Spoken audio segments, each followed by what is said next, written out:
ఒకటి జ్ఞాపకం, ఇంకోటి గుణపం. ఒకటి అద్భుతం, ఇంకోటి అనుభవం. ఒకటి వినోదం, ఇంకోటి విషాదం. ఒకటి కాపీ, ఇంకోటి పేస్ట్. ఏంటి మావా మంచి సింక్ మీద ఉన్నావు? ఏం లేదు మామా, మన టాలీవుడ్ లో ఒకసారి హిట్ అయిన మూవీ టెంప్లెట్ తీసుకొని కొన్ని చేంజెస్ చేసి మళ్ళీ అదే కైండ్ ఆఫ్ ఎక్స్పెరిమెంట్స్ తో వచ్చిన మూవీస్ గురించి చెప్తున్నా. అంటే కాపీ కొట్టిన మూవీస్ అంటావా? అంతేరా మామా. ఎలా వస్తాయిరా నీకు ఇలాంటి ఐడియాలు? నువ్వు నాకు దూరంగా ఉంటే నాకు చాలా మంచి ఐడియాలు వస్తాయిరా. ఎక్కువైంది రోయ్. సర్లే కానీ ఆ కాపీ అండ్ పేస్ట్ మూవీస్ ఏంటో చూసేద్దామా? హాయ్, హలో, నమస్తే and welcome to news 3 people. First of all మా సైడ్ నుంచి ఒక చిన్న రిక్వెస్ట్. మన ఛానల్లో వీడియోస్ చాలా మంది చూస్తున్నారు, కానీ సబ్స్క్రైబ్ అనే బటన్ మాత్రం ప్రెస్ చేయట్లేదు. సరే, మీకు మాలో ఏమైనా మిస్టేక్స్ అని అనిపిస్తే ప్లీజ్ కామెంట్ సెక్షన్ లో మా మిస్టేక్స్ ఏంటో చెప్పండి. We will rectify and we will work. సరే, ఇంక టాపిక్ లోకి వెళ్ళిపోదామా? ఈ లిస్ట్ లో నంబర్ 1 వచ్చేసి భారతీయుడు అండ్ ఒక్క మగాడు. భారతీయుడు అనే మూవీ ఒక కల్ట్ క్లాసిక్. అసలు సేనాపతి గారి character is one of the greatest character in Indian cinema. And Indian మూవీకి ఉన్న లెగసీ అసలు అన్మ్యాచబుల్. మరి ఇండియన్ టూ మావా? అదెందుకు లేరా ఇప్పుడు. అలాంటి ఒక మూవీని చూసి ఆహా ఓహో ఇలానే మనం కూడా ఒక మూవీ తీయాలి అని తీసిన మూవీయే మన ఒక్క మగాడు. ఈ మూవీ గురించి ఒక సెపరేట్ వీడియోనే చేయొచ్చు. అన్ని కళాఖండాలుంటాయి ఈ మూవీలో. Story, screen play, dialogues, unnecessary romance sequences and main గా ఆ మేకప్ వర్క్ అండి. ఇలా ఒకటి కాదు, ఈ మూవీ ఒక కళాఖండం. అసలు వైవిఎస్ చౌదరి గారు బాలయ్య గారికి ఏం చెప్పి ఒప్పించారో తెలియదు కానీ ఒక మర్చిపోలేని రాడ్ దింపేశారు ఫ్యాన్స్ కి. ఈ మూవీ గురించి మనం ఎంత తక్కువ మాట్లాడుకుంటే అంత మంచిది, ఎందుకంటే ఆ మూవీ అలాంటిది. మావా కొంచెం చూసుకొని మాట్లాడరా. ఒరే, వాళ్ళు నన్నేమనుకోరు. వాళ్ళకి మనలో నచ్చేది జెన్యూనిటీ. నువ్వు నోరు మూసుకోనుండు.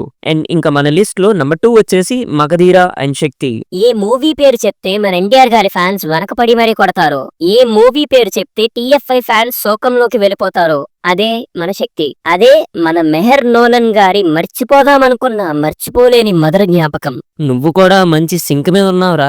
థ్యాంక్స్ రా మావా. మగధీర ఆ మూవీకి ఉన్న స్టోరీ, ఆ మూవీకి చేసిన వరల్డ్ బిల్డింగ్, ఆ మూవీకి ఉన్న ఫేమ్, ఆ టైంలో టీఎఫ్ఐ ఫ్యాన్స్ అందరికీ ఒక కొత్త ఎక్స్పీరియన్స్. రాజమౌళి గారు తీసుకున్న స్టోరీకి ప్రాపర్ సోల్ ఉంటుంది. క్యారెక్టర్స్ అన్ని స్టోరీ చుట్టూనే తిరుగుతాయి and everything is too good in this film. కానీ మన శక్తి చాలా ఆర్టిఫిషియల్ ఫీల్ ఇస్తుంది. అసలు ఈ మూవీ ఎవరితోనో చెయ్యాలి మన మెహర్ నోలన్ మామ, కానీ ఎన్టీఆర్ గారు ఆహా ఇది మీరు నాతోనే తీయాలి అని అడిగి మరీ చేయించుకున్నారంట. వై తారక్ కన్నా వై. ఈ మూవీలో స్టోరీ నుంచి స్టార్ట్ చేస్తే ఒక్క సాంగ్స్ తప్ప మిగతా అవన్నీ రాడ్లే. అసలు యంగ్ టైగర్ ఎన్టీఆర్ ఎంత బాగుంది మామ ఆ పేరు. అది తీసేసి A1 స్టార్ అని పెట్టారు. పోనీ అది పక్కన పెడితే ఈ ఏనుగు మీద ఇంట్రో ఏంటి మెహర్ మామా? పోనీ ఆ ఇంట్రో ఏదో సరిగ్గా ఇచ్చావా అంటే అది ఉండదు. ఈ మూవీ ఎంత లేజీగా తీసారంటే ఒక ఎగ్జాంపుల్ చెప్తా వినండి. శక్తి స్వరూప్ ఉండేది 2010 అండ్ 2011 టైమ్ లైన్ అనుకుందాం. సో శక్తి ఏజ్ ఒక 30 వేసుకున్న, శక్తి ఫాదర్ రుద్ర ఉండే టైం లైన్ 1980s. అంటే ఇండియాకి ఫ్రీడమ్ వచ్చి 33 ఇయర్స్ అండ్ మోడర్న్ ఎరా కూడా స్టార్ట్ అవుతున్న టైం. కానీ మన మెహర్ మామకి మాత్రం ఇంకా ఏన్షియంట్ ఎరాలోనే ఉన్నాం మనం.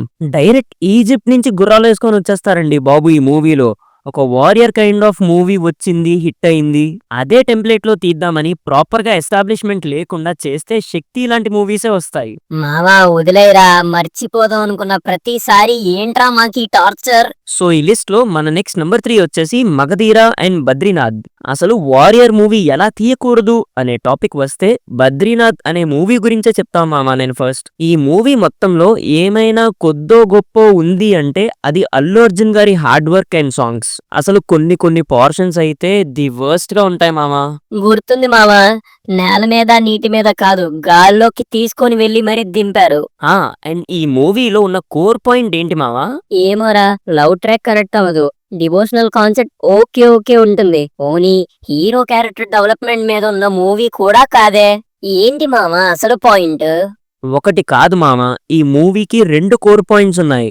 ఒకటి, ఒకప్పుడున్న క్షేత్రపాలకులు ఇప్పుడుండాలి, మన డివోషనల్ ప్లేసెస్ ని కాపాడాలి అని. అండ్ సెకండ్ది, గురువు మీద ఉన్న అట్మోస్ట్ రెస్పెక్ట్ గెలుస్తుందా, లవ్ గెలుస్తుందా అని. బట్ ఈ 2 కోర్ పాయింట్సే అస్సలు రిజిస్టర్ అవ్వవు మనకి. అండ్ గురువు గారే ప్రేమని గెలిపిస్తారు ఈ మూవీ ఎండింగ్ కి. ఆ పాయింట్ కూడా బానే ఉన్నా అప్పటికి మూవీ పని అయిపోయింది మామా. ఇట్స్ కాన్ ఐసే. వివి వినాయక్ గారు కమర్షియల్ సినిమాలు తీసి ఎక్స్పెరిమెంటల్ మూవీలో కూడా కమర్షియల్ ఎలిమెంట్స్ బాగా ఎక్కువ యాడ్ చేసి తీసారు ఈ మూవీని. సో రిజల్ట్ కూడా అలానే వచ్చింది. మామా మగధీరాకి క్లోజ్ గా ఇంకొక వారియర్ బేస్డ్ మూవీ వచ్చింది మన టాలీవుడ్ లో. అదేంటో తెలిస్తే కామెంట్ చేయండి. అండ్ అదే మూవీ అనేది నెక్స్ట్ పార్ట్ లో రివీల్ చేస్తాం. నెక్స్ట్ పార్ట్ అంటావేంటి? చెప్పరా, నీ లైక్స్, టార్గెట్స్, కామెంట్స్ ఇంకేమైనా ఉంటే చెప్పు. ఇంక నీ కోరికలన్నీ వాళ్ళని కాకపోతే ఇంకెవరిని అడుగుతాం మామా. సో గైస్, ఈ వీడియోకి ఒక 2K లైక్స్ కంప్లీట్ చేస్తే పార్ట్ 2 దీని మీద చేస్తాం. ఇంకా ఎక్సైటింగ్ గా ఉంటుంది. సో ఈ వీడియోలో మన నెంబర్ 4 వచ్చేసి దూకుడు అండ్ ఆగడు. ఎంత మాత్రం police story same hero same director అయితే మాత్రం కాపీ అని ఎలా అనేస్తాం మామా? ఒరే ఒకసారి విను. దూకుడులో హీరో ఎవరి కోసం అదంతా చేస్తాడు? ఫాదర్ కోసం. ఆగడులో ఎవరి కోసం చేస్తాడు? ఫాదర్ కోసమే.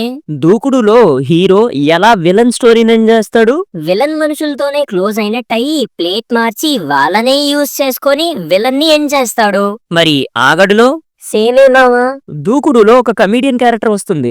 ఆ క్యారెక్టర్ వల్ల హీరోకి విలన్ ని ఎండ్ చేయడం చాలా ఈజీ అవుతుంది. ఆ క్యారెక్టర్ ని వాడుకొని హీరో విలన్ ని ఫూల్ చేసి విలన్ ని ఎండ్ చేస్తాడు. ఆ క్యారెక్టర్ ఎవరు? బ్రహ్మానందం గారు. మరి ఆగడు మూవీలో కూడా హీరో సేమ్ అలాంటి కమీడియన్ నే యూజ్ చేసుకొని విలన్ క్యారెక్టర్ కి ఎండ్ కార్డ్ పెడతారు. ఆ కమీడియన్ ఎవరు? బ్రహ్మానందం గారే మావా. ఇప్పుడు చెప్పు. పోలీస్ స్టోరీ సేమ్ హీరో అని అంటున్నానా? కాదులే మావా. అది కాకుండా సేమ్ హీరో మన బాబు గారే, సేమ్ విలన్ సోను సూద్ గారే, సేమ్ కైండ్ ఆఫ్ ఆల్బమ్స్ మన తమనన్నే, సేమ్ అలాంటి comedy scenes, same director, mostly అన్ని సేమే మామా ఈ మూవీలో ఇంక్లూడింగ్ ద స్టోరీ. అంటే మన శ్రీను వైట్ల గారు మన బాబుకి తెలియకుండా మన బాబు మూవీనే మళ్ళీ మన బాబుతోనే చేయించారా మావా? మరి అందుకేనాగా ఈ లిస్ట్ లో ఆ మూవీని యాడ్ చేసింది.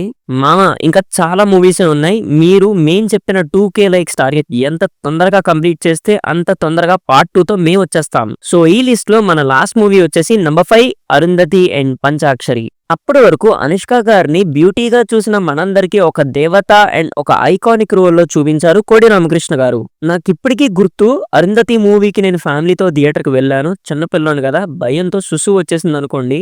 చిన్నప్పుడే కాదు ఇప్పుడు కూడా ఒక్కనే కూర్చొని చూడాలంటే కొంచెం ఏదో తెలియని భయం ఉంటుంది మావా. అలాంటి మూవీ అరుంధతి. అదే మూవీ టెంప్లెట్ తీసుకొని మోర్ డివోషనల్ టచ్ ఇచ్చి స్టోరీని అటు ఇటు మార్చి తీసిన మూవీయే మన పంచాక్షరి. వాళ్ళన్నీ మార్చారు కానీ హీరోయిన్ మార్చడం మర్చిపోయారు మావా. నిజమే మావా, అనుష్క గారే హీరోయిన్ ఈ మూవీలో కూడా. అసలు ఎలా ఒప్పుకున్నారో ఏంటో ఇప్పటికే అర్థం కాదు ఈ మూవీ చూస్తున్నప్పుడు. హారర్ మూవీ బట్ భయం లేదు. ఎమోషన్ సీన్స్ వస్తూ ఉంటాయి కానీ మనకి ఫీలింగ్ రాదు.